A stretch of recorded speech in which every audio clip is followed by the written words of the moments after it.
আসলে গ্রামের লোকেশনটা অনেক সুন্দর, এদিকেও ভিডিও ভিডিও বানানো যাবে। হে কি রে, ওখানে ভিডিও বানাই মানে পুরান পাগল ভাত পানে নতুন পাগলের আমদানি। এ তো দেখি আমার ভাত মারবো রে। না, আমি থাকতে এটা সম্ভব না। আমার উপরে ভিডিও বানাই একজন উপরে উঠবো, এটা আমি মেনে নেব না। দাঁড়া, আমার উপর কোন এই পৃথিবী এই দাঁড়া। এই কি রে, তুই হে পুলিশ না? এই স্যার, এই শোন, এখন থেকে কথাবার্তা হিসাব করে কবি, কারণ আমি এখন অবহেলার পাত্র নাই। আমি এখন টিকটকার। তোরও যেরকম পাওয়ার আমারও সেরকম পাওয়ার, কারণ আমি টিকটকার। টিকটকার? এই তুই কত বড় টিকটকার রে? আমার ফলোয়ার সম্পর্কে তোর কোন ধারণা আছে রে? এই তুই কয়টা ফলোয়ার রে?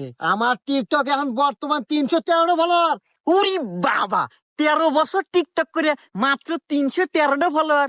এই আমার ফলোয়ার কত জানোস? বল দেহি। 27টা ফলোয়ার। কি?